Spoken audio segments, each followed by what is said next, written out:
J'ai dit à mes 2 filles que j'avais un cancer de stade 3 et que j'avais tout vendu pour payer le traitement. Ma fille qui a réussi à poser un billet de $100 sur la table et m'a dit de prendre soin de moi. Ma plus jeune fille, qui gagne $15 de l'heure dans un petit restaurant, m'a donné son seul lit et s'est épuisée au travail. Cette nuit-là, quand je l'ai vu recroquevillé sur le sol, j'ai appelé mon avocat.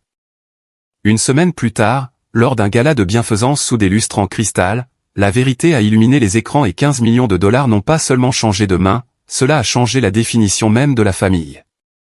Je vous suis vraiment reconnaissante d'être ici avec moi aujourd'hui. Avant de continuer, dites-moi d'où vous écoutez, quelle ville, quel pays.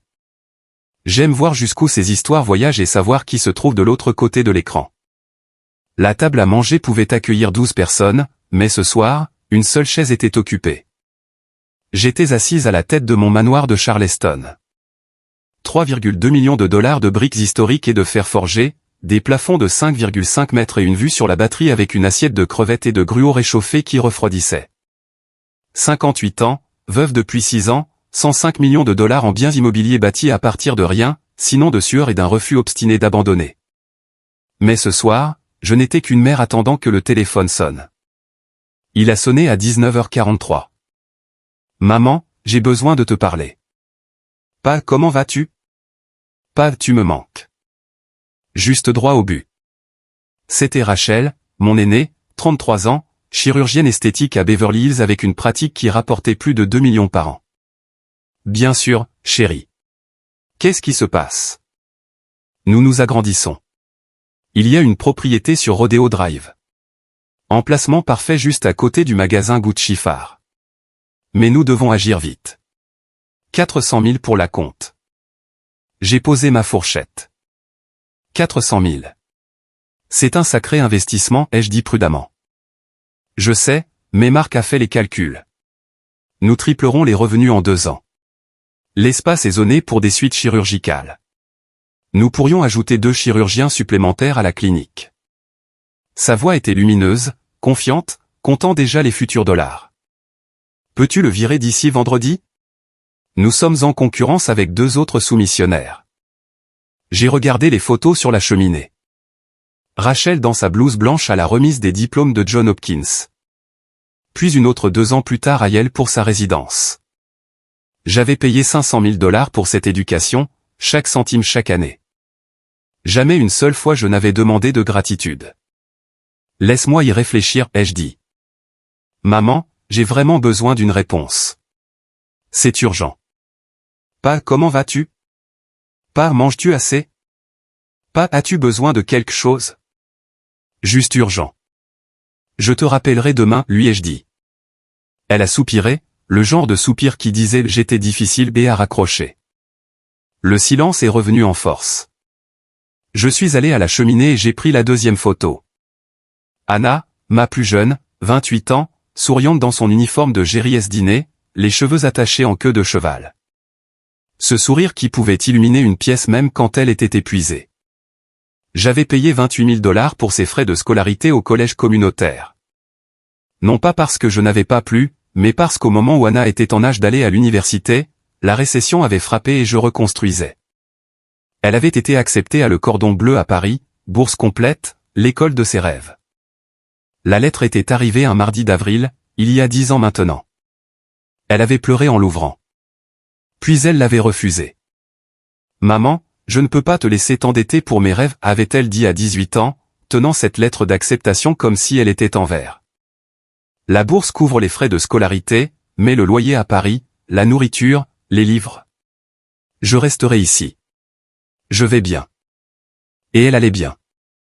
Elle servait du café et des hamburgers chez Géries pour $15 de l'heure et économisait chaque centime en rêvant d'ouvrir son propre restaurant un jour. Un petit endroit à Charleston.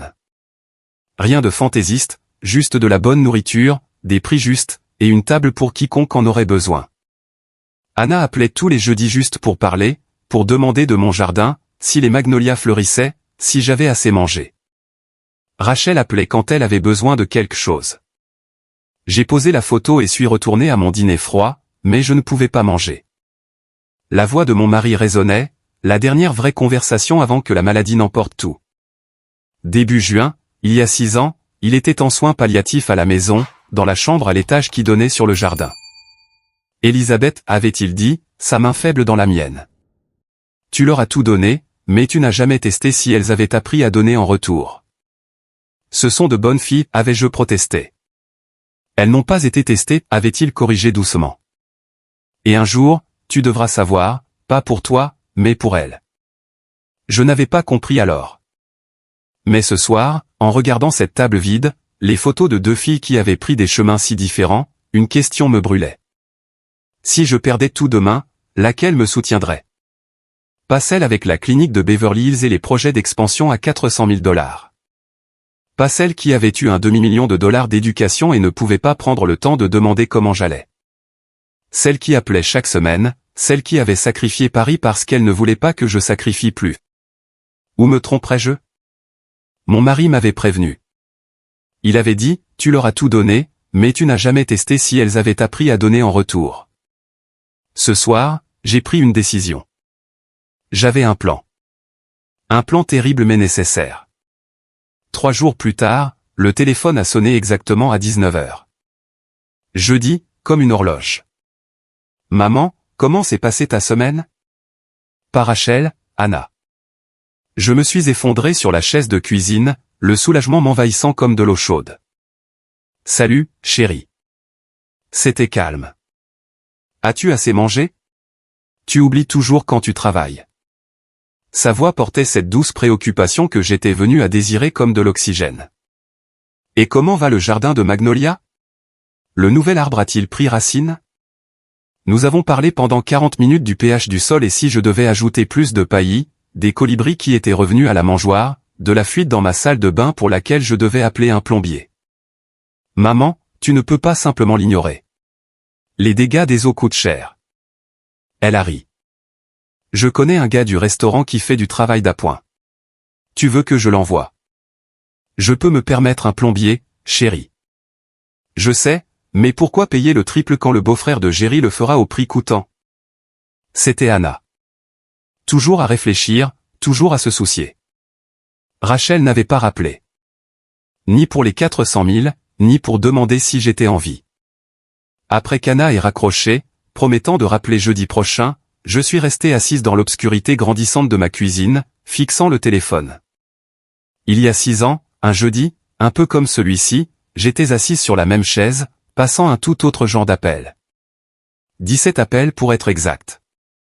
John était en soins palliatifs dans notre chambre à l'étage. La maladie s'était propagée plus vite que quiconque ne l'avait prédit. Le médecin avait dit que nous avions des jours, peut-être une semaine. J'avais appelé Rachel ce matin-là. Chérie, tu dois rentrer à la maison maintenant. Maman, je suis au gala de l'association médicale à Los Angeles. Sais-tu combien de contacts je suis en train de faire ici? Cela pourrait changer toute ma pratique. Ton père est en train de nous quitter. Une pause. Alors j'essaierai de prendre un vol demain. Demain est devenu le jour d'après, puis le jour d'après. Elle avait texté à la place, je ne peux pas encore partir, maman. Client important. Papa comprend. Mais il ne comprenait pas. Aucun de nous ne comprenait. John est décédé un mardi matin début juin, moi lui tenant une main et Anna l'autre. Notre plus jeune avait demandé un congé sans solde au restaurant, 11 nuits elle avait dormi sur la chaise à côté de son lit, se réveillant à chaque fois qu'il bougeait. Rachel est arrivée le vendredi, 3 jours trop tard.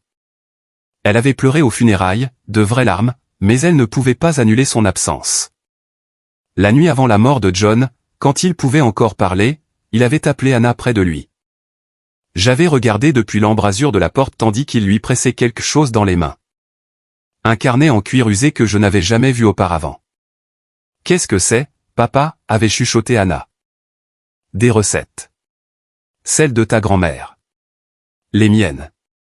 Celles de ta mère. » Sa voix avait été à peine audible. Le véritable héritage, pas l'argent. Ceci. J'avais regardé dedans plus tard.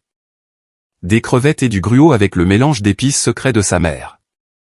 La soupe de crabe telle que sa grand-mère la faisait. La tarte au pacane avec un supplément de bourbon sur la dernière page, de la main soignée de John. Anna, tu sais déjà ce que signifie la richesse. Ne les laisse pas te faire croire le contraire. Pas n'importe qui, eux. Ils savaient même alors. Ce soir, j'ai ouvert le coffre-fort de mon bureau où j'avais gardé ce carnet pendant 6 ans. Le cuir était doux sous mes doigts. Les pages jaunies sur les bords. J'ai tracé l'écriture de John, les boucles et les inclinaisons que je reconnaîtrais n'importe où. Puis je l'ai posé et j'ai ouvert mon ordinateur portable. Mes doigts ont plané au-dessus du clavier pendant un long moment avant que je ne tape comment simuler une maladie en phase terminale. Les résultats de recherche ont inondé l'écran. Des articles sur la fraude à l'assurance, les violations de l'éthique médicale, des gens qui ont détruit leur vie avec des mensonges. J'ai cliqué sur l'un, puis sur l'autre. À minuit, j'avais une liste de symptômes, un calendrier, un plan qui me retournait l'estomac. Même en l'écrivant, la voix de John résonnait dans ma mémoire. Tu n'as jamais testé si elles avaient appris à donner en retour. C'était le test, le terrible test nécessaire. J'ai fermé l'ordinateur portable et j'ai pris mon téléphone. Mon doigt a plané au-dessus du nom de Charles Morrison, le meilleur ami de John, notre avocat de famille, la seule personne à qui je ferais confiance pour quelque chose d'aussi dangereux. Le lendemain matin, je l'ai appelé. 2 jours plus tard, j'étais assise en face de Charles Morrison dans son cabinet d'avocat sur Broad Street. La pièce sentait le vieux cuir et le café. Charles, 60 ans, aux cheveux argentés et au regard aussi stable que celui de John, s'est penché en arrière dans sa chaise et m'a étudié comme si je venais d'avouer un crime. « Vous voulez simuler une maladie en phase terminale » a-t-il dit lentement. « Pour tester vos filles ?»« Oui, Elisabeth. » Il a posé ses lunettes de lecture. « C'est dangereux. Et si Anna sacrifie trop? Et si vous ne pouvez pas l'arrêter à temps? Alors je saurai quand arrêter. » Il s'est levé et a marché jusqu'à la fenêtre donnant sur le quartier historique. Les clochers des églises s'élevaient contre le ciel de mai. Après un long silence, il s'est retourné. « Je vous aiderai, mais seulement à 3 conditions. » Je me suis penché en avant. 1. Aucun préjudice réel à votre santé. Vous voyez un vrai médecin. Nous documentons tout. D'accord. 2. Si Anna entre dans un territoire dangereux financièrement, physiquement, émotionnellement, nous mettons fin à cela immédiatement. Pas d'exception. D'accord. 3. Je me réserve le droit d'intervenir à tout moment. Si je pense que vous allez trop loin, j'arrête tout. J'ai croisé son regard. Tu parles comme John. C'est parce qu'il m'a fait promettre de vous protéger de vous-même. Sa voix s'est adoucie. Même si cela signifiait vous protéger de vos propres plans. Nous nous sommes serrés la main. Au cours des 8 jours suivants, Charles et moi avons bâti ma nouvelle identité. Pas Elisabeth est, magnate de l'immobilier, mais Elisabeth est, femme désespérée n'ayant plus rien à perdre. Jour 1. Charles a organisé un rendez-vous avec le docteur Richard Morrison, un oncologue et vieil ami. J'ai subi un véritable examen, un vrai scanner, de vrais tests. Le diagnostic est tombé, kyste ovarien bénin, inoffensif, traitable. Les factures, cependant, étaient réelles. $2145 pour l'imagerie, $3890 pour les analyses, $2330 pour les consultations. Total, $8365. Charles a modifié le rapport de diagnostic, changeant un kyste bénin en tumeur ovarienne maligne de stade 3. J'ai fixé le document falsifié. Ça ne me semble pas correct. Ça devrait, dit Charles doucement. Mais si vous allez faire cela, faites-le correctement. Les demi-vérités ne testeront rien. Du jour 2 au jour 4, je suis allé chez Goodwill sur King Street et j'ai acheté une garde-robe de vêtements usés. Des jeans délavés aux ourlets effilochés, des pulls trop grands avec des fils tirés, des chaussures aux semelles craquelées. La caissière a sonné mes achats, $47 au total. J'ai payé en espèces et je me suis demandé si Anna avait déjà fait ses courses ici. Jour 5, j'ai coupé mes cheveux courts dans un salon bon marché. Pas le bob élégant que je portais depuis des années, mais un style haché, inégal, qui donnait l'impression que je l'avais fait moi-même. Semaine difficile, a demandé la styliste avec sympathie. On pourrait dire ça. Jour 6 et 7. Leçon de maquillage à l'envers. J'ai appris à rendre ma peau pâle, à creuser mes joues avec de l'ombre, à créer l'apparence de quelqu'un qui perd une bataille. Jour 8. Charles m'a présenté des documents de saisie immobilière. Faux mais étrangement authentiques. Des avis indiquant que 12 de mes propriétés étaient saisies pour couvrir les frais médicaux. Où as-tu eu ça, ai-je demandé. Tu ne veux pas savoir. Il n'avait pas tort. Le matin du 20 mai, je me suis tenu devant le miroir de ma chambre. La femme qui me fixait n'était pas moi. Cheveux fins, peau pâle, vêtements qui flottaient sur une silhouette qui n'avait pas réellement perdu de poids, mais en avait l'air. Des yeux qui portaient une peur que je n'avais pas à simuler car j'étais terrifié par ce que j'étais sur le point de faire. J'ai pris mon téléphone et j'ai pris une photo, l'ai envoyée à Charles avec 2 mots, je suis prête. Sa réponse est venue immédiatement. Que Dieu nous aide tous les deux. J'ai fait une petite valise, pas les bagages de créateur avec lesquels je voyageais habituellement, mais un sac de sport abîmé que j'avais acheté au magasin d'occasion. À l'intérieur, les faux documents médicaux, les avis de saisie, un change de vêtements, et le carnet de John. Je ne pouvais pas le laisser derrière moi. Le 21 mai, j'ai embarqué dans un avion pour Los Angeles. J'allais voir ma fille, la chirurgienne esthétique qui avait passé sa vie à réparer des visages, à rendre les gens beaux pour un prix. Voyons si elle pouvait arranger ça. La chaleur m'a frappé dès que je suis descendu de l'avion à LAX. Une chaleur californienne sèche qui faisait coller mes vêtements de friperie à mon dos. J'ai ajusté mon sac de sport usé et me suis dirigé vers les transports terrestres. Pas de taxi. J'ai pris le bus de la ligne de métro pour $1.75 en direction de Beverly Hills. Le bus était à moitié vide. Je me suis assise à côté d'un homme qui transportait tout ce qu'il possédait dans 2 sacs en plastique. « Vous visitez quelqu'un » a-t-il demandé. « Ma fille. » Son visage buriné s'est adouci. « C'est bien. Ma fille est avocate à New York. Grande entreprise. » Il a regardé par la fenêtre. « Je n'ai pas eu de nouvelles d'elle depuis 6 ans. » Ma poitrine s'est serrée. « Je suis désolé. » Ne le soyez pas. Les gens qui réussissent n'ont pas le temps pour ça. Il a fait un geste vers lui-même. J'ai tendu la main et lui ai serré la main. Ses doigts ont légèrement tremblé. Je suis Louise, a-t-il dit. Elisabeth. Quand je suis descendu à mon arrêt, il a hoché la tête. J'ai hoché la tête en retour. Je me suis demandé si Rachel verrait son avenir dans ses yeux comme j'avais vu le mien. Beverly Hills était tout ce que j'avais imaginé. Des trottoirs propres, des palmiers, des voitures valant plus que des maisons. Le bureau de Rachel se trouvait sur Rodeo Drive, une tour de verre de 14 étages. L'enseigne indiquait « Dr Rachel est, MD, chirurgie esthétique et reconstructive ». Je me suis positionné de l'autre côté de la rue et j'ai observé à travers les fenêtres allant du sol au plafond.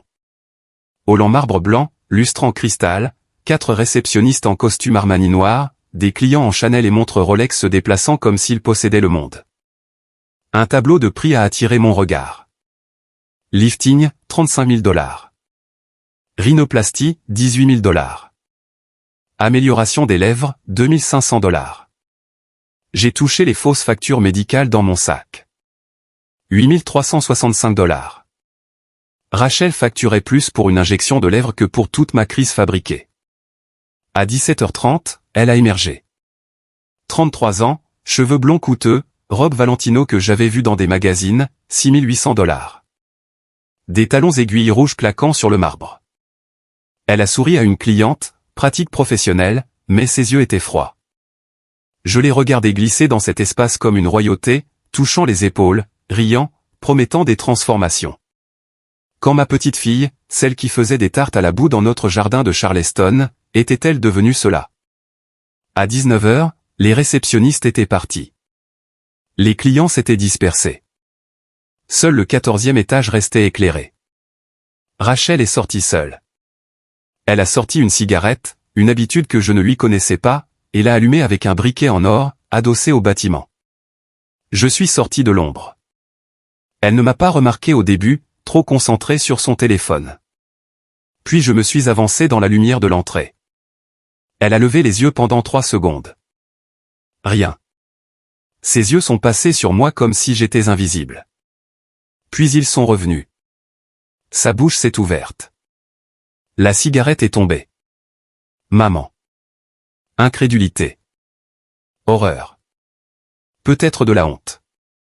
Je me tenais là dans mes vêtements Godwill, cheveux coupés, joues creuses. Tout ce que j'avais construit pour ce moment. Salut, chérie. Elle a fixé mon visage. Mes vêtements, le sac de sport. Qu'est-ce que tu fais ici? J'ai fait un pas en avant. J'ai besoin de te parler. Elle a jeté un coup d'œil au bâtiment, son monde impeccable, puis à moi. Maman, tu as l'air malade. J'ai terminé. Je le suis. Son visage est devenu pâle. Un instant, juste un éclair. J'ai vu quelque chose de réel. La peur. L'inquiétude. Puis cela a disparu derrière ce masque professionnel. Viens à l'intérieur, a-t-elle dit doucement, jetant des regards autour d'elle comme si elle vérifiait si quelqu'un nous voyait. Pas ici. Elle a tenu la porte vitrée ouverte. Je suis entré dans son monde de marbre et de cristal et de promesses à 35 000 $. C'était ça, le premier test. La salle d'attente sentait la lavande et l'argent. Rachel m'a tiré devant le bureau d'accueil vide, à travers un couloir bordé de photos avant-après, jusqu'à son bureau privé.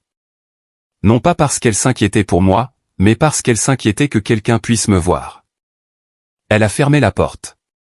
Le bureau était tout en verre et chrome. Une chaise en cuir derrière son bureau. 4 000 $ si elle valait un centime. Des diplômes au mur. John Hopkins. Yale. Des récompenses qu'elle ne m'avait jamais mentionnées. Assieds-toi, a-t-elle dit, me faisant signe de m'asseoir sur la chaise en face de son bureau. Je me suis assise. Elle est restée debout à 2 mètres, les bras croisés. Que s'est-il passé? Sa voix était contrôlée. Clinique. Je lui ai raconté l'histoire que Charles et moi avions préparée. J'ai été diagnostiqué il y a 2 mois, stade 3. J'ai gardé ma voix stable. La maladie, elle est avancée. Son visage n'a pas changé. J'ai commencé le traitement. C'est pourquoi mes cheveux. J'ai touché ma coupe courte. Les factures s'élèvent déjà à 8 365 $. Toujours rien. J'ai dû vendre les propriétés, toutes, pour payer un programme de thérapie expérimentale à Atlanta. 127 000 $. J'ai sorti les faux documents de mon sac, les ai étalés sur son bureau impeccable. Il ne me reste plus rien, Rachel. Je dors dans ma voiture. Elle a jeté un coup d'œil au papier, ne les a pas ramassés. Pourquoi ne m'as-tu pas dit plus tôt? Pas est-ce que tu vas bien? Pas comment puis-je t'aider? Pourquoi ne m'as-tu pas dit? Comme si c'était un inconvénient que j'aurais dû planifier à l'avance. Je ne voulais pas te déranger, ai-je dit doucement. Mais j'ai besoin d'aide, juste 15 000 $ seulement. Je te rembourserai quand je vendrai la dernière propriété. 47 secondes de silence. Je les ai comptées. Elle a marché jusqu'à la fenêtre, a regardé Rodeo Drive en bas. Les lumières s'allumaient, des vitrines remplies de choses dont personne n'avait besoin mais que tout le monde voulait. Finalement, elle s'est retournée. Maman. Elle a ouvert son sac de créateur, Hermès probablement à 5 chiffres, et a sorti son portefeuille. Marc et moi venons d'investir 400 000 $ dans le nouvel emplacement du spa. Nos liquidités sont extrêmement serrées en ce moment. Elle a sorti un seul billet, 100 $, et me l'a tendu. Cela devrait couvrir la nourriture pendant quelques jours. J'ai fixé ce billet, 100 $. J'avais payé 500 000 $ pour son éducation. John Hopkins, faculté de médecine, chaque manuel, chaque plan de repas, chaque appartement. 500 000 $. 18,50 $ par jour, tous les jours pendant 27 ans. Et elle me tendait 100 $. Il y a des refuges en centre-ville, a-t-elle poursuivi, posant le billet sur le bureau quand je ne l'ai pas pris. Je peux te donner une liste. Certains d'entre eux sont même assez propres. Je l'ai regardé, ma fille, l'étrangère dans la robe Valentino. Un refuge, juste temporairement, le temps que tu te remettes sur pied. Elle a jeté un coup d'œil à sa montre Cartier. Maman, j'ai une réservation pour le dîner à 20h30. Marc m'attend. Elle s'est levée, lissant sa robe, a contourné le bureau et m'a embrassé sur la joue, le même petit baiser professionnel qu'elle donnait probablement à ses clients. Prends soin de toi. Elle a marqué une pause à la porte, et peut-être envisagé de réduire le traitement si c'est trop cher. La qualité de vie, tu sais. Parfois, prolonger les choses ne fait qu'aggraver la situation. Elle a dit cela comme si elle suggérait de sauter le dessert. Réduire le traitement. Se laisser mourir pour ne pas gêner personne avec les factures médicales. J'ai ramassé le billet de 100 $, les plié soigneusement, les mis dans ma poche. Merci, chérie. Elle a souri, soulagée, probablement que je n'allais pas faire de scène. Bien sûr. Fais-moi savoir comment tu vas. D'accord. Elle a tenu la porte du bureau ouverte. Je suis sorti, passant devant les photos avant-après, devant le bureau d'accueil vide, à travers les portes vitrées, dans la nuit de Los Angeles. L'air était encore chaud. La rue était pleine de gens allant à des dîners coûteux, portant des sacs de course, riant. Je suis resté là un instant, touchant les 100 $ dans ma poche. Puis je me suis dirigé vers la gare routière Greyhound. Mon test venait de commencer. Le bus a quitté Los Angeles à 14h30 le mercredi. 147 $ pour un billet. Presque tout ce que Rachel m'avait donné, plus les quelques billets que j'avais mis de côté avant que cela ne commence. 43 heures à travers l'Arizona, le Nouveau-Mexique, le Texas, la Louisiane. 43 heures pour réfléchir à ce que j'avais fait, à ce que j'étais en train de faire. Heure 1 à 12, Arizona. Je me suis assise à côté d'une femme nommée Maria, 52 ans, aux mains qui montraient des décennies de dur labeur. Elle se rendait à Atlanta pour voir sa mère. Je nettoie des maisons à Phoenix, m'a-t-elle dit tandis que le désert défilait. J'ai économisé 200 $ par mois pendant 10 ans. J'ai enfin eu assez pour ce voyage. 200 $ par mois, 10 ans, 24 000 $ pour voir sa mère. C'est long d'économiser, ai-je dit doucement. Certaines choses valent la peine d'attendre, a-t-elle souri. Vous visitez quelqu'un? Ma fille. C'est bien. Je suis sûr qu'elle sera heureuse de vous voir. J'ai pensé à la montre Cartier de Rachel. Sa suggestion de réduire le traitement. Anna ferait cela. J'ai pensé qu'Anna économiserait 200 $ par mois pendant 10 ans si c'était ce qu'il fallait. Heure 13 à 24, Nouveau-Mexique, Texas. Je ne pouvais pas dormir. Le bus ballottait. Les autres passagers somnolaient contre les fenêtres. Mais je suis resté éveillé, regardant le désert s'étendre à l'infini dans toutes les directions. Comme la distance entre moi et Rachel. J'ai ouvert mon téléphone et tapé une note. Test numéro 1 échoué. La fille qui a tout a donné 100 $. La fille qui n'a rien donnera-t-elle plus? J'ai fixé ces mots jusqu'à ce que mes yeux brûlent. Heure 25 à 36, Louisiane. Nous nous sommes arrêtés à Bâton Rouge à 4 heures du matin. La gare était d'une luminosité fluorescente et vide, à l'exception de quelques autres passagers et d'une jeune femme derrière le comptoir du café. Elle avait environ 19 ans. J'ai acheté un café, 2,50 $, la chose la plus chère que j'ai achetée depuis que je faisais semblant d'être fauché. Elle m'a tendu la tasse, puis a fait une pause, étudiant mon visage. Ça va, madame? Je devais avoir l'air aussi épuisé que je me sentais. Juste un long voyage. Elle a jeté un coup d'œil autour d'elle, puis a tendu la main sous le comptoir et a sorti un muffin, l'a posé à côté de mon café. C'est pour la maison, a-t-elle chuchoté. Vous avez l'air d'en avoir besoin. J'ai fixé ce muffin. Cette fille, probablement payée au salaire minimum à 4 heures du matin, me donnant de la nourriture gratuite parce que j'avais l'air d'avoir besoin de gentillesse. Merci, ai-je réussi à articuler. De retour dans le bus, j'ai mangé ce muffin dans les toilettes et j'ai pleuré. Heure 37 à 43. Charleston. Le bus est arrivé à Charleston à 21h30 le jeudi. Gare de Meeting Street. Je suis descendu dans une humidité qui m'a enveloppé comme une couverture. Maison.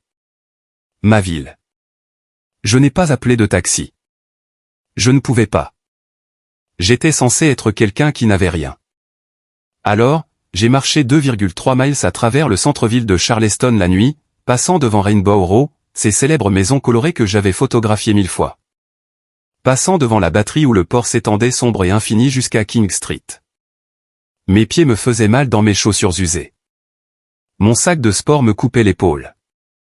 Mais j'en avais besoin. J'avais besoin qu'Anna me voie comme ça. Désespéré, épuisé, sans rien. Les rues étaient presque vides. Quelques couples quittant les restaurants, quelqu'un promenant un chien.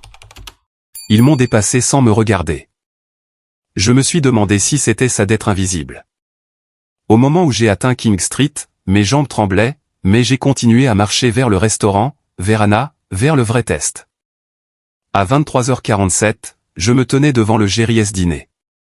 À travers la fenêtre, je pouvais la voir, ma plus jeune fille, 28 ans, les cheveux tirés en une queue de cheval pratique, uniforme blanc avec un badge, portant 3 assiettes en équilibre sur ses bras, souriant aux clients comme s'ils étaient des amis, pas des étrangers payant des hamburgers. Elle avait l'air fatiguée mais heureuse. Je l'ai regardée un instant de plus. Ma fille, qui avait refusé Paris pour rester ici, qui appelait tous les jeudis, qui donnait des recharges gratuites et des serviettes supplémentaires et écoutait probablement les problèmes de chaque client. Puis je me suis dirigé vers la porte. Le carillon de la porte a sonné quand je l'ai ouverte. Anna versait du café à la table 7. Elle s'est retournée et ses yeux bleus, les yeux de John, se sont écarquillés. Maman. La cafetière lui a glissé des mains et s'est brisée sur le sol. Elle s'en fichait. Elle a couru et m'a serré si fort dans ses bras que je ne pouvais plus respirer. Pas pourquoi n'as-tu pas appelé? Juste tu es gelé. Tu es trempé. Que s'est-il passé? Anna. Jerry, a-t-elle appelé? Un homme plus âgé est sorti de la cuisine. 67 ans, cheveux gris, tablier taché de graisse. Il avait assisté aux funérailles de John. Il m'a jeté un coup d'œil et est devenu pâle. Elisabeth, ramène-la à la maison, a-t-il dit à Anna. Je couvre ton quart. Mais Jerry. Va t'occuper de ta mère. Anna a attrapé son sac et le mien, a passé son bras autour de ma taille et nous avons marché 8 pâtés de maison à travers Charleston. Elle n'a pas posé de questions, elle m'a juste soutenu. Finalement, je lui ai raconté la même histoire que j'avais racontée à Rachel. J'ai été diagnostiqué il y a 2 mois, stade avancé. J'ai été sous traitement. J'ai dû tout vendre pour payer la thérapie à Atlanta. 127 000 $. Sa prise s'est resserrée. Je suis allé à Los Angeles pour voir Rachel. Je pensais qu'elle m'aiderait. Qu'est-ce qu'elle a dit? Elle m'a donné 100 $ et une adresse de refuge pour sans-abri. Anna s'est arrêtée net sur le trottoir. Les larmes coulaient sur son visage. Elle a fait quoi? Elle avait une réservation pour le dîner. Elle était occupée. Anna m'a serré contre elle et m'a tenu pendant qu'elle pleurait. Puis elle a pris ma main et nous avons continué à marcher. Son appartement était un 3 pièces sans ascenseur. 30 mètres carrés. Une pièce, chambre, salon, cuisine. Une salle de bain de la taille d'un placard. Un vieux réfrigérateur qui claquait, mais c'était propre, chaud, à elle. Tu prends le lit. Je dormirai par terre. Anna, non. Maman. Elle m'a serré les épaules. Tu es malade. Tu prends le lit. À 00h30 du matin, elle m'a préparé à manger. Des crevettes et du gruau. La recette de John. Je l'ai regardé se déplacer dans cette petite cuisine. La façon dont elle ajoutait les épices, le fromage supplémentaire, la touche de sauce piquante qui la rendait parfaite. Elle a posé le bol devant moi. J'ai pris une bouchée et j'ai dû fermer les yeux. C'était exactement le même goût que le sien. Bon, a-t-elle demandé doucement. Parfait. Nous avons mangé à sa petite table, 2 chaises, bois rayé, un pied inégal. Sa main n'a jamais quitté la mienne. Après m'avoir bordé dans son lit, le seul lit avec sa seule couverture, dors bien, maman. On trouvera une solution demain matin. Elle m'a embrassé le front. Je suis resté allongé dans l'obscurité, enveloppé dans sa couverture, celle qu'elle abandonnerait pour dormir par terre. Puis je l'ai entendu se glisser dans la salle de bain. La porte s'est fermée. Sa voix est venue, basse et urgente. Jerry, c'est moi. Est-ce que je peux prendre des quarts supplémentaires? Autant que tu peux me donner. Une pause. J'ai besoin d'argent rapidement. Ma poitrine s'est serrée. Je me fiche des quarts, de nuit, du matin, n'importe quoi. J'ai juste besoin d'aider ma mère. J'ai fixé le plafond. Que avais-je fait? J'avais voulu tester son amour pour voir si elle sacrifierait. mais allongé dans son lit, l'écoutant mendier pour du travail supplémentaire, j'ai réalisé quelque chose de terrifiant. Elle sacrifierait tout. Et je risquerais de ne pas pouvoir l'arrêter à temps. Le week-end est passé comme un rêve dont je ne pouvais pas me réveiller.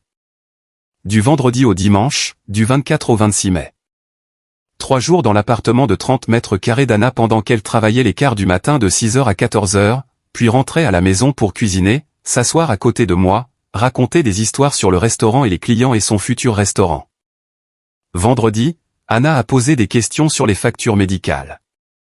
Je lui ai montré les documents que Charles avait préparés. 8 365 $, test diagnostic, consultation, plan de traitement. Elle les a étudiés longtemps. Son doigt a tracé les chiffres, les noms des hôpitaux, les dates. Elle n'a rien dit, a juste plié les papiers soigneusement et me les a rendus. Samedi, elle m'a emmené dans une clinique gratuite sur Meeting Street. Un médecin bénévole m'a examiné, m'a posé des questions pour lesquelles j'avais répété les réponses, a écrit une ordonnance pour des analgésiques. Anna a payé 15 $ de sa propre poche, de l'argent dont elle avait probablement besoin pour l'épicerie. Sur le chemin du retour, elle a demandé « Maman, combien as-tu besoin au total pour le traitement ?» J'ai gardé ma voix stable. 45 000 $ pour le programme expérimental à Atlanta. C'est ma seule vraie chance. Elle a hoché la tête. N'a pas tressailli devant le chiffre. A juste hoché la tête. Dimanche. Elle a préparé le dîner du dimanche. Poulet frit, chou vert, pain de maïs, le repas que son père faisait chaque semaine. Nous avons mangé à sa petite table. Et un instant, j'ai presque pu faire semblant que tout était normal. Après le dîner, elle a pris mes mains. « Maman, j'ai quelque chose à te dire. » J'ai parlé à Jerry. Ma poitrine s'est serrée. À partir de demain soir, je passe au quart de nuit. Anna, de 23h à 7h du matin. 7 jours sur 7. Sa voix était calme, déterminée. Il paie 18 $ de l'heure au lieu de 15. De plus, les pourboires de fin de soirée sont meilleurs. Les gens sont plus généreux quand ils sont les seuls au restaurant. Elle a sorti un carnet, m'a montré des calculs dans son écriture soignée. En 6 semaines, je peux économiser 4 000 $. Ce n'est pas beaucoup, mais c'est un début. Ensuite, on trouvera le reste. 4 000 $. 6 semaines de quart de nuit, 7 jours sur 7. Non. J'ai serré ses épaules. Tu vas détruire ta santé. Elle a souri. Ce sourire. John souriait quand il avait pris une décision et que rien ne pouvait la changer. Maman, tu m'as tout donné. Littéralement tout. Je peux sacrifier mon sommeil pendant 6 semaines. Anna, s'il te plaît. J'ai déjà dit oui à Jerry, je commence demain soir. J'ai regardé dans ses yeux, 28 ans, bleus comme ceux de son père, remplis de rien d'autre que d'amour pur. Pas de calcul, pas d'hésitation, pas de doute, juste de l'amour. Dans ma tête, je criais, arrête ça maintenant. Appelle Charles. Mets fin à tout ça. Mais j'avais besoin de savoir. Besoin de voir jusqu'où elle irait. Besoin de comprendre ce que Rachel avait refusé de donner.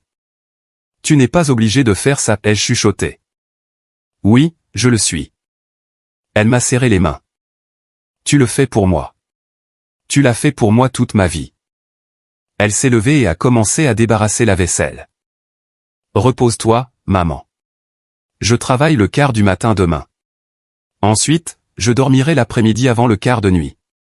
On va y arriver.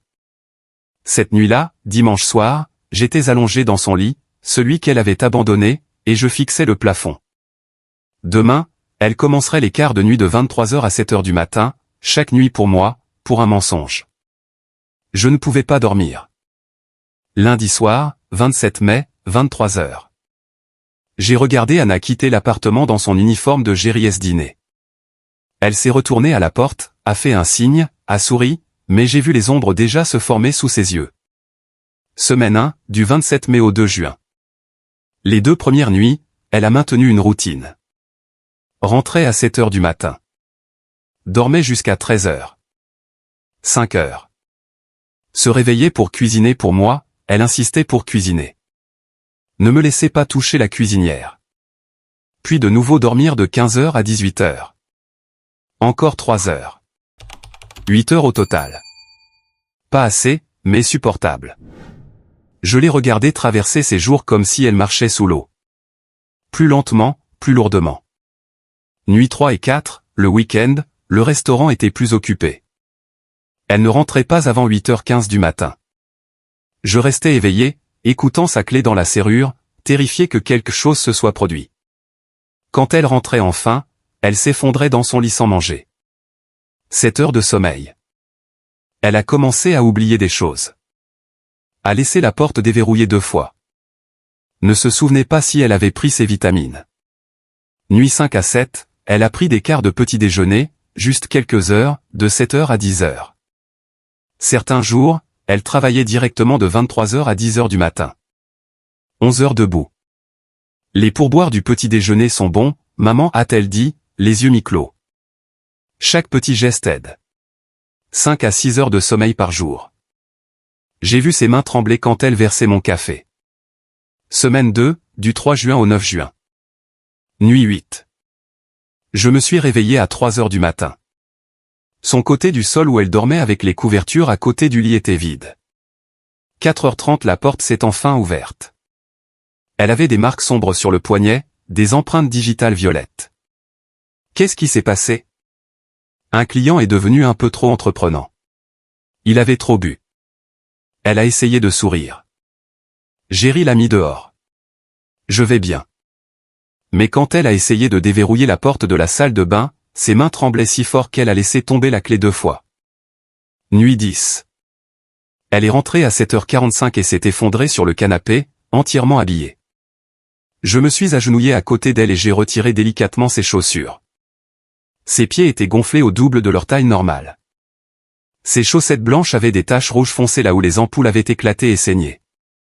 J'ai emporté ses chaussettes à la salle de bain et j'ai pleuré là où elle ne m'entendrait pas. Aux nuits 12 à 14, elle avait perdu 3,6 kg. Son uniforme lui pendait.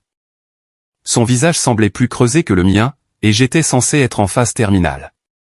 Mais elle souriait toujours chaque matin. Plus que 2 semaines, maman. Nous sommes à mi-chemin. Dimanche 9 juin. À 18h, on a frappé. Un homme d'une quarantaine d'années se tenait là, tenant un sac d'épicerie. Madame, je suis Pet. Je suis un habitué chez Jerry S. Il a tendu le sac.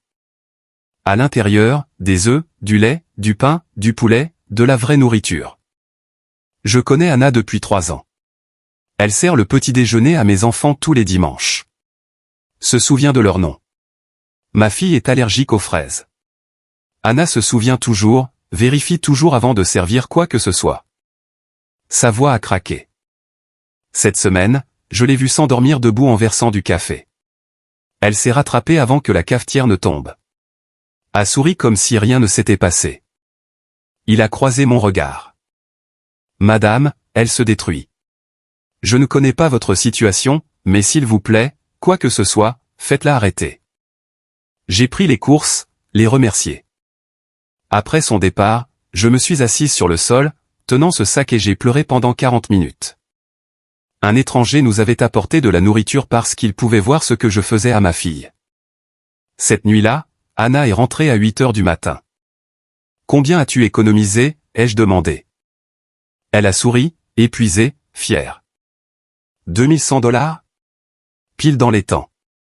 2100 $. 14 nuits de quart de nuit, des ecchymoses, des pieds en sang, 3,6 kg perdus. Et elle pensait que nous étions dans les temps. Je suis si fier de toi, chérie. Je l'étais. Je la détruisais aussi.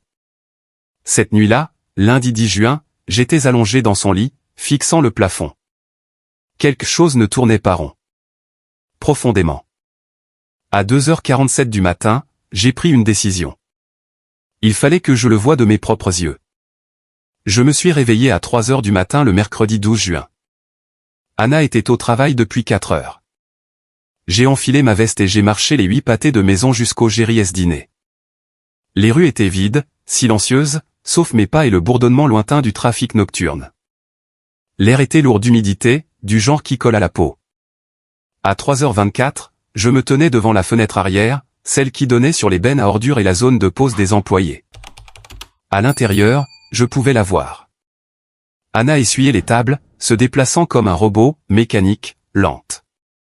Deux hommes étaient assis dans le coin, la quarantaine, peut-être bruyant. L'un d'eux a frappé son verre sur la table. Et, chérie, un autre verre. Anna a apporté 2 bières. L'homme en chemise rouge a attrapé son poignet alors qu'elle posait les bouteilles, l'a tiré vers lui. Allez, fais-nous un sourire. Elle a essayé de se dégager. Il a tenu plus fort. Son ami Harry. Jerry était dans la cuisine, ne pouvait pas voir. J'ai appuyé ma main contre la fenêtre, prête à entrer. Anna s'est dégagée, a reculé, a dit quelque chose que je n'ai pas pu entendre. L'homme l'a lâchée, riant toujours. Elle s'est éloignée, se frottant le poignet. À 3h47, la porte arrière s'est ouverte. Anna est sortie, portant un sac poubelle. Elle m'a vu. Ses yeux se sont écarquillés. Maman, qu'est-ce que tu fais ici? Je ne pouvais pas dormir. Je voulais te voir. Elle a posé le sac et s'est approchée, jetant un coup d'œil au restaurant. Maman, tu ne devrais pas marcher seule à cette heure. Sous la faible lumière de sécurité, j'ai tout vu. Des ecchymoses fraîches sur son bras. Des empreintes digitales violettes là où cet homme l'avait attrapé. Une petite coupure au doigt due à un couteau qui avait glissé en coupant des citrons. Des yeux probablement cerclés de rouge. Elle n'avait pas dormi depuis 48 heures d'affilée. Elle tremblait, pas de froid, mais d'épuisement. Je l'ai serrée dans mes bras, là, au milieu des bennes à ordures, à 3h52 du matin. Maman, je vais bien. Vraiment, plus que 3 semaines. J'ai déjà économisé $2100. D'ici mi-juillet, j'aurai $4000.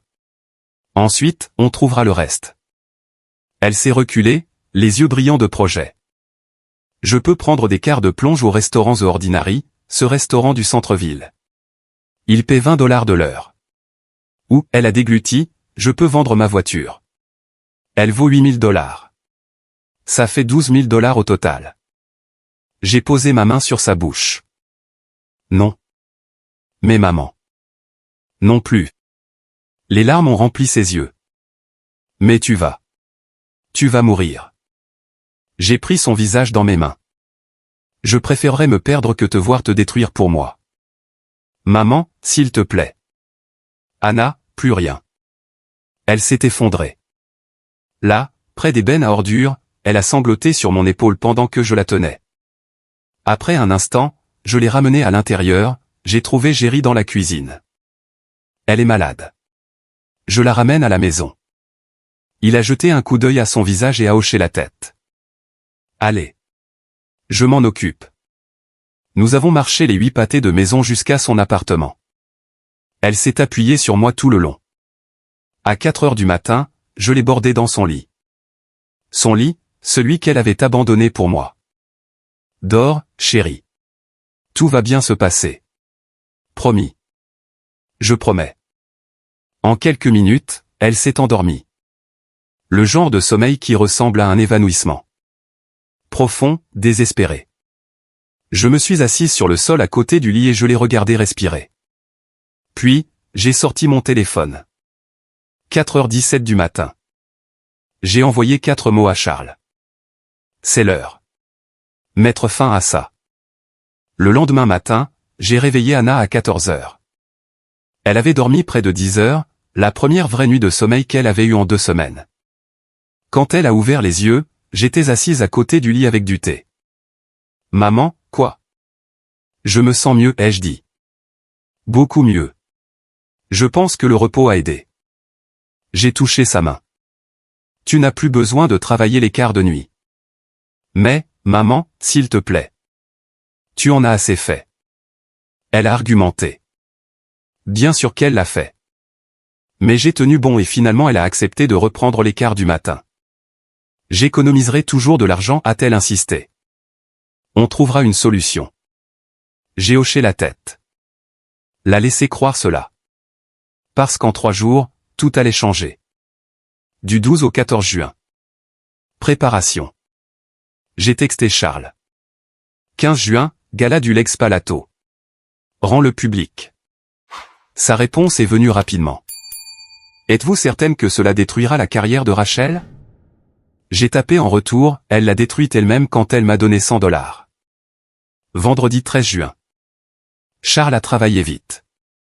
Documents légaux, la répartition complète de la succession, 15 millions de $, plan de distribution, séquence vidéo. Jerry avait accepté de fournir des extraits des caméras de sécurité du restaurant, Anna pendant les quarts de nuit, les ecchymoses, le moment où elle a failli s'effondrer contre le réfrigérateur chambre froide, une invitation pour Rachel, billet VIP pour le gala du Lex Palato. 500 $ chacun. Événement caritatif honorant les philanthropes de Charleston. Votre présence est requise. Elle viendrait. Je savais qu'elle viendrait. Rachel ne manquait jamais une occasion d'être vue. Samedi 14 juin. Je suis allé au salon Jasmine sur King Street. Faites-moi ressembler à moi-même à nouveau, ai-je dit à la styliste. Elle a coupé le style haché et inégal, le transformant en quelque chose d'élégant. 150 $. Charles a payé. Maquillage professionnel, pas le look creux et pâle que je portais, mais de la couleur. De la vie et une robe Oscar de la Renta. 2800 $ empruntés à une amie à qui je n'avais pas parlé depuis des années. Bleu marine, simple, puissant. Quand je me suis regardé dans le miroir, la PDG Elisabeth m'a rendu mon regard. Anna est rentrée de son quart du matin et s'est arrêtée dans l'embrasure de la porte. Maman, tu es magnifique.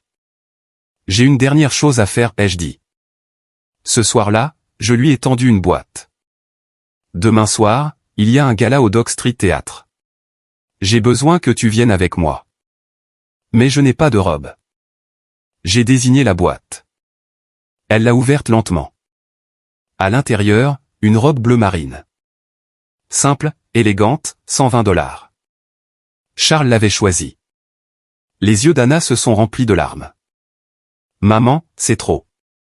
Tu le mérites. Elle a tenu la robe contre elle, se regardant dans le petit miroir près de la porte. Pourquoi allons-nous à un gala? Tu verras.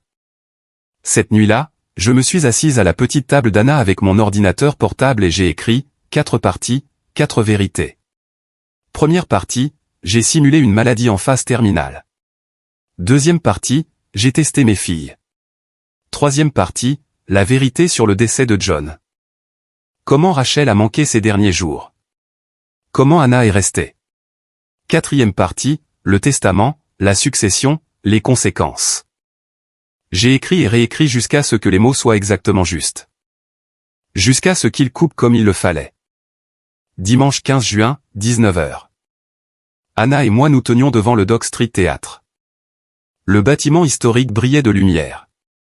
Des voitures de luxe bordaient la rue, des femmes en robe de soirée, des hommes en smoking, l'élite de Charleston. À travers les hautes fenêtres, je pouvais les voir à l'intérieur. Des politiciens, des médecins, des avocats, les gens qui dirigeaient la ville. Et Rachel, elle avait pris l'avion depuis Los Angeles. J'avais vu son arrivée sur la liste des invités que Charles m'avait envoyée. Elle n'avait pas appelé, n'avait pas texté, pas une seule fois depuis le jour où elle m'avait donné 100 $ et suggéré un refuge pour sans-abri. Maman. Anna a touché mon bras. Es-tu prête? J'ai regardé ma plus jeune fille dans sa robe bleu marine. La fille qui avait abandonné Paris, qui s'était épuisée au travail, qui avait proposé de vendre sa voiture. Puis j'ai regardé à travers ses fenêtres ma fille aînée. La femme en vêtements de créateur qui m'avait donné de la petite monnaie. Oui, ai-je dit. Je suis prête. Ce soir, Rachel apprendrait ce que ces 100 $ avaient réellement coûté. Si vous êtes toujours là avec moi, commentez en ci-dessous pour que je sache que vous parcourez ce voyage jusqu'au bout. Et laissez-moi vous demander quelque chose. Si vous étiez à ma place, que feriez-vous? Exposeriez-vous la vérité devant tout le monde, ou protégeriez-vous le nom de votre famille et garderiez-vous le silence? Dites-moi votre choix dans les commentaires, car ce qui va se passer ensuite va tout changer. Et avant de continuer, veuillez noter que des parties de l'histoire à venir incluent des éléments dramatisés créés pour la réflexion et le récit. Si ce style ne vous convient pas, vous êtes libre de vous arrêter ici. La pièce est devenue silencieuse lorsque mon visage est apparu sur les écrans. 400 invités en robe de soirée et smoking ont levé les yeux de leur coupe de champagne. La salle de bal du Dock Street Théâtre scintillait de lustres en cristal et de garnitures dorées. Des politiciens étaient assis à côté de médecins. Des avocats discutaient avec un magnate de l'immobilier. L'élite de Charleston était rassemblée pour le gala du Legs Paledo. Et Rachel, au premier rang à la table VIP, portant une robe Illy-Sap qui coûtait $12 000. Ses cheveux parfaitement coiffés, son maquillage impeccable. Je me tenais sur scène avec un microphone dans ma main tremblante. Bonsoir, Charleston. Je m'appelle Elizabeth Hay. Certains d'entre vous me connaissent comme la fondatrice de Hay Property. J'ai marqué une pause, laissant le nom s'enregistrer. Ce soir, je suis ici en tant que mère. Des regards confus, une attention polie. Il y a 6 semaines, j'ai fait quelque chose de terrible.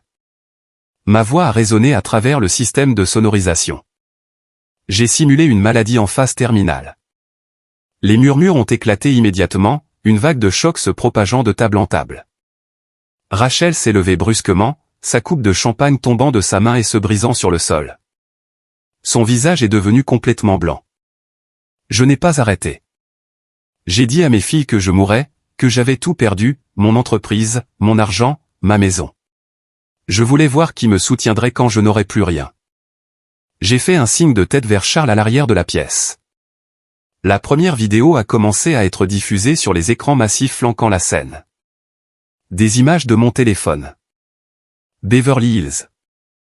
La tour de verre étincelante sur Rodeo Drive. Ma voix a narré. Je me suis rendu à Los Angeles pour voir ma fille aînée. Elle est chirurgienne esthétique. Très brillante. Je lui ai dit que j'avais besoin d'aide. La vidéo montrait la salle d'attente de Rachel. Les sols en marbre, le lustre en cristal, la liste de prix visible sur le mur. Elle m'a donné $100. Ma voix était stable, et l'adresse d'un refuge pour sans-abri. Des halètements dans toute la salle. Quelqu'un a chuchoté, « Oh mon Dieu !» La deuxième vidéo a commencé. Des images de sécurité du Jerry S. Dîner. Noir et blanc, granuleux, mais suffisamment clair. L'horodatage indiquait le 27 mai, 3h15 du matin. Anna portait 3 assiettes. Ses mouvements étaient lents, épuisés. Un autre extrait, des ecchymoses visibles sur son avant-bras là où quelqu'un l'avait saisi.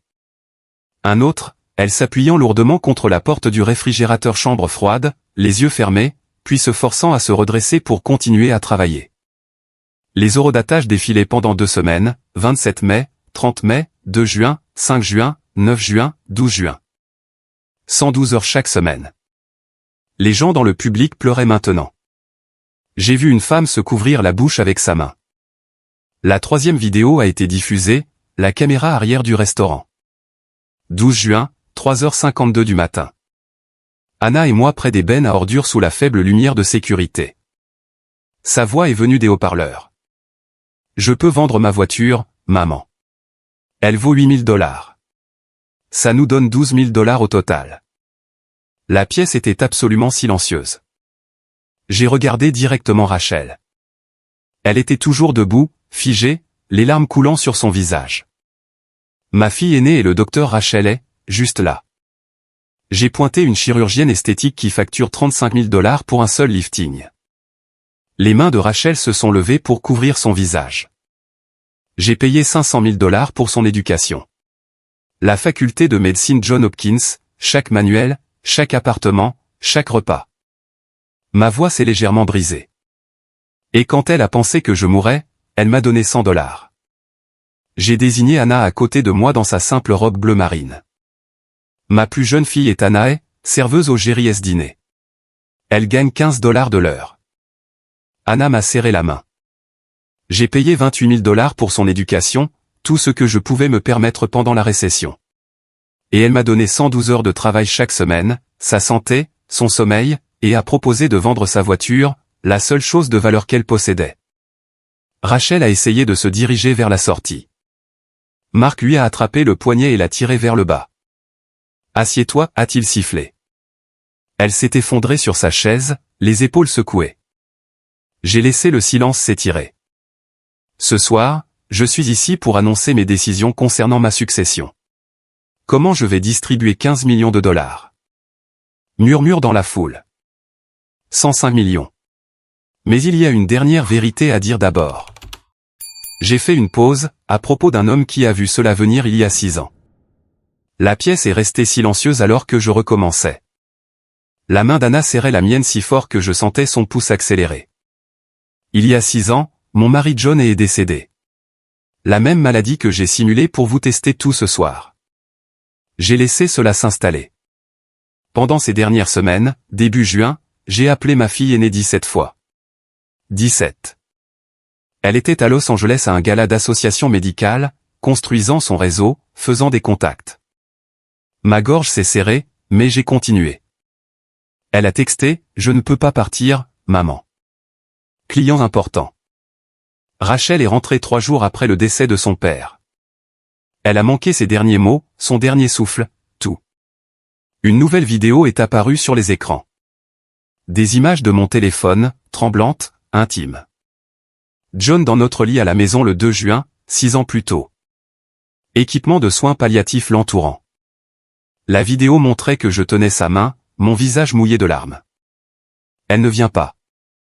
La voix de John était à peine audible à travers les haut-parleurs. Elle a fait son choix, Elisabeth.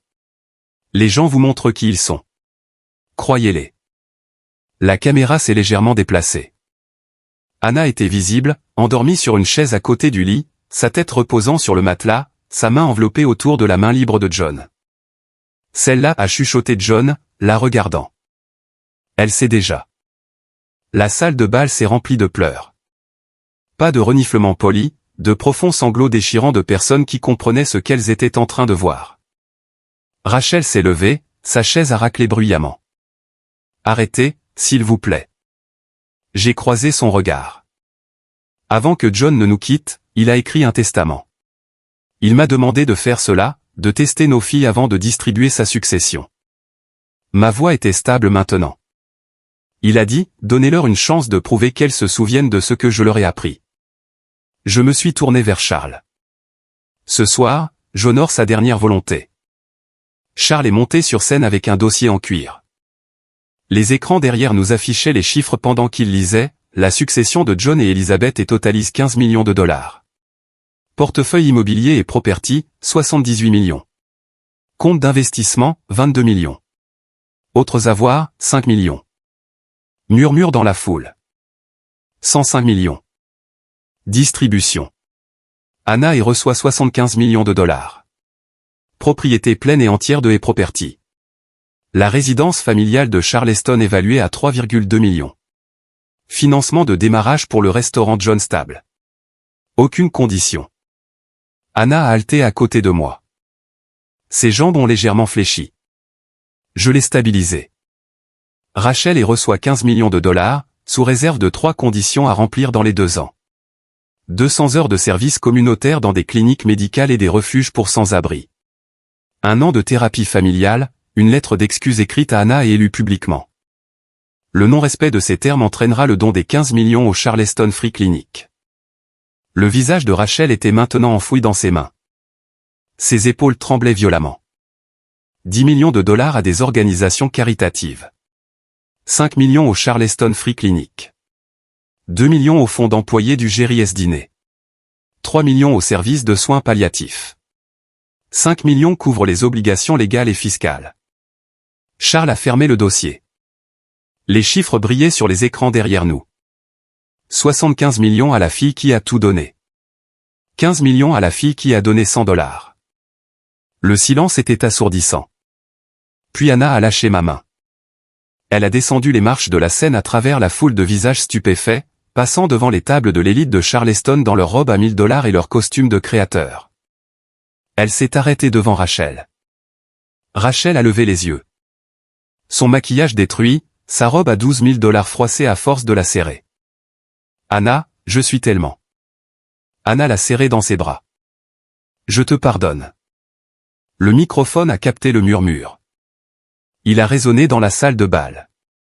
Rachel s'est effondrée contre sa sœur cadette, sanglotant. Je ne le mérite pas. Je ne mérite rien de tout ça. Anna l'a serré plus fort. C'est pourquoi ça s'appelle la grâce. 3 mois plus tard, je me tenais dans la nouvelle cuisine d'Anna, pas le studio de 30 mètres carrés où elle avait abandonné son lit et s'était épuisée au travail, mais une maison de ville de 2 étages à South of Broad achetée avec son héritage. Avec des comptoirs en marbre, une cuisinière à 6 brûleurs et des fenêtres donnant sur un petit jardin où les magnolias fleurissaient. Septembre. L'air portait l'odeur salée du port de Charleston mêlée à celle d'un bouillon mijotant. Anna remuait une marmite de crevettes et de gruau, ajustant la recette de John avec la confiance de quelqu'un qui avait enfin trouvé sa vocation. À côté d'elle se trouvait le carnet en cuir, des pages marquées d'ajouts de sa propre écriture. Les 3 mois depuis le gala avaient tout transformé. En juillet, Anna était entrée chez Jerry S. dîner pour la dernière fois en tant qu'employée. Jerry l'avait serrée si fort qu'elle ne pouvait plus respirer, les larmes coulant sur son visage buriné. « Tu le mérites, ma petite fille. Ton papa serait si fier. » Le fonds d'employés de 2 millions de dollars avait également changé la vie de Jerry. Il avait rénové le restaurant, étendu les heures à 24 juillet et augmenté le salaire de chaque travailleur de 3 dollars de l'heure. La semaine dernière, il m'avait dit qu'il embauchait 4 nouveaux serveurs. En août, Anna s'était inscrite au programme en ligne de Le Cordon Bleu et avait commencé des cours au Charleston Culinary Institute. Elle avait testé 47 recettes du carnet de John, ajustant les épices et les techniques jusqu'à ce que chaque plat raconte une histoire. Septembre a apporté John's Table, 75 places sur King Street, mur de briques apparentes tapissés de pages encadrées du carnet de John, cuisine du Sud réconfortante à des prix allant de 12 à 28 dollars. La soirée d'ouverture avait attiré une attente de 3 heures et tous les plats avaient été vendus. J'avais regardé Anna se déplacer dans cette salle à manger comme si elle était née pour cela. La transformation de Rachel avait été plus difficile, plus douloureuse.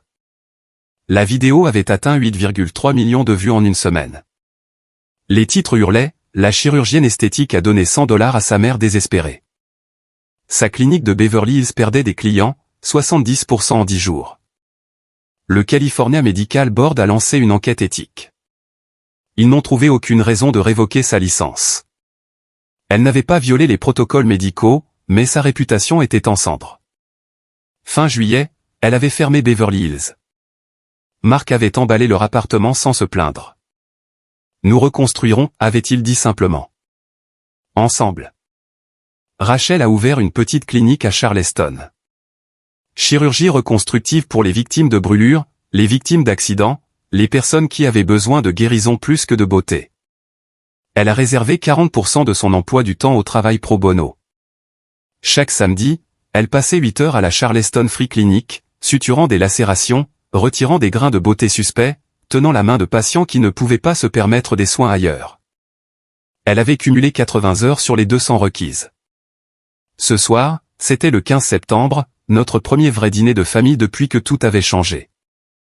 La table à manger d'Anna pouvait accueillir 8 personnes, bien que seulement 4 chaises soient occupées. Noyer fait à la main, sentant encore légèrement le cirage pour bois. Moi à une extrémité, Anna et Rachel sur des côtés opposés, Mark à côté de Rachel. Le repas était du pur John. Crevettes et gruau avec son mélange d'épices secrets. Soupe de crabe riche en crème. Tarte au pacane refroidissant sur le rebord de la fenêtre. Après avoir mangé, Rachel s'est levée. Ses mains tremblaient alors qu'elle dépliait un morceau de papier. La lettre d'excuse requise. Anna. Sa voix s'est brisée. Je suis désolé d'avoir laissé le succès me faire oublier ce que papa nous a appris. Je suis désolé d'avoir mesuré la richesse en dollars au lieu du sacrifice. Les larmes ont coulé. Je suis désolé d'avoir donné 100 dollars à maman quand tu lui as tout donné. Elle a levé les yeux, le mascara coulant. Je ne mérite pas ton pardon, mais je passerai ma vie à le gagner. Anna s'est levée et a pris les mains de sa sœur. Nous sommes une famille.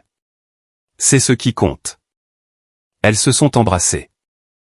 Mark s'est essuyé les yeux. Je ne pouvais pas parler à cause de la boule dans ma gorge. Après, nous sommes allés sur le porche. Le soleil se couchait sur le port de Charleston, peignant l'eau en or et en rose. Rachel a posé sa tête sur l'épaule d'Anna. Anna s'est appuyée contre elle. 2 sœurs qui avaient été à des continents de distance respiraient maintenant en symbiose. Je me suis souvenu des mots de John d'il y a 6 ans. Elles retrouveront leur chemin. Ça fera mal, mais elles guériront. Il avait eu raison. Nous redevenions une famille. pas ce que nous avions été avant. Quelque chose de reconstruit à partir de morceaux brisés, mais une famille néanmoins. 8 juin, un an après le gala, l'anniversaire du jour où nous l'avons perdu. 7 ans maintenant. Nous nous tenions ensemble au cimetière Magnolia sous un ciel si bleu que ça faisait mal de le regarder. Nous trois, moi, Anna, Rachel, tenant des magnolias blancs, le genre que John rapportait toujours à la maison le vendredi. Le genre qui fleurissait dans notre jardin arrière chaque printemps, le genre qui poussait maintenant devant chaque emplacement de John stable. Anna a posé le sien en premier. Ses mains étaient plus stables qu'il y a un an. Plus stables qu'elles ne l'avaient été. Cette nuit-là, elle est rentrée à 4h30 du matin avec des ecchymoses aux poignets et du sang sur ses chaussettes. Plus stable que la nuit où elle a proposé de vendre sa voiture, son seul bien d'une valeur de $8000 pour sauver une mère qui lui mentait. Elle a éclairci sa gorge. « Papa, je voulais te parler des restaurants. » Sa voix était calme mais forte. John Stable a maintenant 2 emplacements. Charleston sur King Street, Savannah sur River Street, 45 employés au total. La plupart sont des parents célibataires. Certains sont des vétérans. Quelques-uns étaient sans abri avant que nous ne les embauchions. Nous avons généré $1,8 million cette année. Mais ce n'est pas le chiffre qui compte. Elle a marqué une pause, s'essuyant les yeux. Le chiffre qui compte est celui-ci, nous avons servi 38 000 repas lors des dimanches, payez ce que vous pouvez. 38 000 fois quelqu'un s'est assis à une table et n'a pas eu à choisir entre la dignité et la faim. C'est ce que tu m'as appris, papa. C'est ce que je construis. Elle a souri à travers ses larmes. Et ce soir, nous partons pour Columbia. L'emplacement numéro 3 ouvre cet automne. Rachel s'est avancée ensuite. Elle a posé son magnolia à côté de celui d'Anna. Ses mains tremblaient légèrement. Elle avait perdu du poids cette dernière année, non pas à cause du stress, mais du travail, un travail physique, épuisant, significatif. Elle a regardé la pierre tombale un long moment avant de parler. « Papa, j'ai terminé mes 200 heures. Tout à la Charleston Free Clinic. J'ai rencontré un homme là-bas le mois dernier, 63 ans, sans abri depuis 20 ans. Il avait des cicatrices sur tout le visage à cause d'un incendie, des brûlures au 3e degré. Il m'a dit qu'il avait arrêté de se regarder dans les miroirs il y a 15 ans. Sa voix a craqué. J'ai fait 8 heures de chirurgie reconstructive, pro bono. Quand j'ai enlevé les bandages, il a pleuré. Il a dit, je me ressemble à nouveau. Et j'ai enfin compris ce que tu voulais dire quand tu disais que la guérison ne se résumait pas à la médecine. Il s'agissait de voir les gens. J'ai posé mon magnolia en dernier. Pétales blancs contre pierre grise. Je n'avais pas de discours préparé. J'avais juste la vérité. John, tu avais raison sur tout. Elles se sont brisées. Elles ont guéri. Et elles ont retrouvé le chemin l'une de l'autre. Anna a ouvert le carnet, celui que John lui avait donné 6 ans auparavant à l'hôpital. Celui avec les recettes de crevettes et de gruau, de soupe de crabe, de tarte aux pacanes. Celui qui se terminait par une lettre qu'il m'avait écrite, datée de 2 jours avant son décès. Elle a lu la dernière page à voix haute. Elisabeth, si tu lis ceci, cela signifie que les filles sont revenues l'une vers l'autre. Tu les as testées. Je savais que tu le ferais. Mais voici le test qui compte. As-tu appris ce que j'ai appris? La richesse n'est pas ce que tu gagnes. C'est ce que tu donnes quand donner te coûte tout. Ce ne sont pas les 105 millions. C'est la fille qui dort par terre pour que sa mère puisse avoir le lit. C'est ça l'héritage qui dure. Nous sommes retournés à la voiture ensemble. Le bras d'Anna autour de Rachel. La tête de Rachel sur l'épaule d'Anna. Moi derrière elle, observant 2 filles qui avaient été des étrangères apprendre à redevenir sœurs. Ce soir, nous allions à Columbia pour repérer le 3e emplacement. Demain, nous commencerions à construire quelque chose de nouveau. Et chaque jour après cela, nous prouverions que John avait raison une fois de plus. Elle avait raison. Elle avait toujours eu raison. Cet automne, John Stable a ouvert son 3e emplacement à Columbia, en Caroline du Sud. 200 invités ont rempli Main Street pour la grande ouverture. Presse locale, critiques culinaires, politiciens, et nous, la famille qui avait construit cela à partir de l'amour et de morceaux brisés. 1 an après le gala, 3 restaurants maintenant. Charleston sur King Street, là où tout a commencé. Savannah sur River Street, avec vue sur l'eau. Et maintenant Main Street à Columbia, au cœur de la capitale de la Caroline du Sud. 62 employés dans les 3 emplacements. 40% étaient des parents célibataires, des vétérans, des personnes qui reconstruisaient après avoir été sans abri. Anna avait insisté là-dessus. Papa l'aurait fait, avait-elle dit simplement. Chaque emplacement proposait les mêmes programmes spéciaux qu'Anna avait conçus. Les dimanches payez ce que vous pouvez. Si vous ne pouviez pas vous permettre un repas, vous travailliez 2 heures à faire la vaisselle ou à débarrasser les tables. 10% de tous les bénéfices allaient directement aux employés sous forme de primes. 50 000 $ par an finançaient des bourses culinaires pour tout employé qui voulait apprendre. Les revenus avaient atteint 2,3 millions de dollars la première année. Les projections montraient 4,5 millions pour la deuxième année. Le Charleston City Paper nous avait nommé meilleur nouveau restaurant de 2025. Food & Wine avait qualifié Anna de star montante de la cuisine du Sud. Mais les chiffres n'étaient pas la raison pour laquelle nous étions là. Anna, Rachel et moi nous tenions devant l'entrée. Au-dessus de la porte pendait une plaque en bronze qu'Anna avait commandée. John's Table fondée en mémoire de John et 1967 à 2019 où l'amour est le premier ingrédient et chacun à sa place. Anna a coupé le ruban avec des ciseaux de cuisine du vieux set de John. La porte s'est ouverte. Le premier client à franchir la porte était un homme que je n'avais pas vu depuis plus d'1 an. Cheveux gris, visage buriné, mais se tenant plus droit maintenant. Vêtements propres, yeux clairs. Louise, l'homme sans abri du bus La Métro qui m'avait parlé de sa fille, l'avocate de New York à qui il n'avait pas parlé depuis 6 ans. Il m'a vu et son visage s'est froissé. Elisabeth. Il a traversé le restaurant et m'a serré dans ses bras. Vous avez sauvé ma famille. J'ai vu votre histoire. La vidéo a circulé partout. J'ai appelé ma fille cette même semaine. Une femme d'une 30aine d'années se tenait derrière lui, les larmes coulant. Je suis Rosa, la fille de Louise. J'ai vu ce que vous avez fait, comment vous avez testé vos filles, et j'ai réalisé que j'avais échoué au test de mon propre père. Elle s'est essuyé les yeux. Nous parlons chaque semaine maintenant. Il vit avec moi à New York. Merci de m'avoir rappelé ce qui compte. Après que la ruée de l'ouverture se soit calmée, nous nous sommes assises à la table du coin. Le premier meuble qu'Anna avait choisi pour l'emplacement original. Une table ronde en noyer avec 8 chaises. De la place pour la famille. De la place pour les étrangers qui pourraient devenir une famille. Le menu était devant nous. Le bol du pardon de John. La salade de rédemption de Rachel. Anna l'avait nommée ainsi, faisant rire Rachel jusqu'aux larmes. La tarte de la seconde chance d'Elisabeth. Rachel a levé son thé glacé. Un toast à papa qui a conçu le test. À maman qui a eu le courage de l'exécuter. À Anna qui nous a montré ce que l'amour signifie réellement. Anna a levé son verre. À la famille, celle dans laquelle nous naissons et celle que nous choisissons de reconstruire. J'ai levé le mien en dernier. À John, il a dit, la richesse se mesure à ce que l'on donne.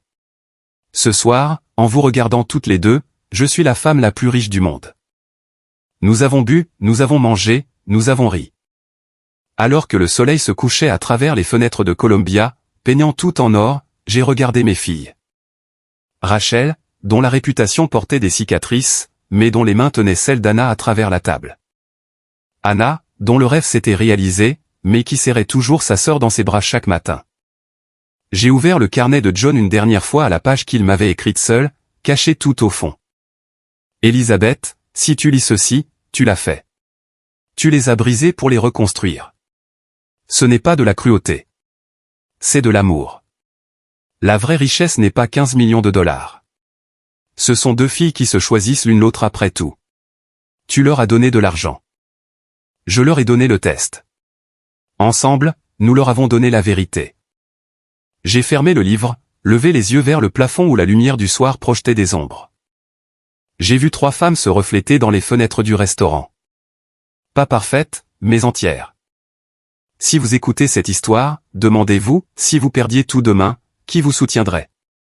Pas parce qu'ils le doivent, mais parce qu'ils le choisissent. C'est le vrai test. Et cela, mes amis, est la seule richesse qui compte. En y repensant maintenant, je vois une femme qui a failli détruire tout ce qu'elle aimait pour prouver un point. C'est ce que font les histoires de drames familiaux. Elles nous enseignent les leçons les plus difficiles lorsque nous sommes le moins préparés à les apprendre. Si vous lisez ceci comme l'une des histoires de ma grand-mère, apprenez de mes erreurs. Ne testez pas les gens que vous aimez. N'attendez pas une crise pour leur montrer ce qu'ils représentent pour vous. J'ai passé 6 semaines à faire semblant d'affronter la faim, regardant mes filles révéler qui elles étaient vraiment. Anna a tout donné, sa santé, sa sécurité, son seul bien, sans hésitation. Rachel a donné $100 et des indications pour un refuge pour sans-abri. Le contraste nous a presque tous brisés. Mais voici ce que les histoires de drames familiaux nous enseignent. Elles ne parlent pas de qui échoue au test. Elles parlent de savoir si nous sommes assez courageux pour guérir après. Les histoires de ma grand-mère m'ont toujours appris que la richesse était quelque chose que l'on construisait de ses mains et que l'on protégeait de sa vie. Je me suis trompé. La vraie richesse se mesure à qui se tient à vos côtés quand tout le reste a disparu.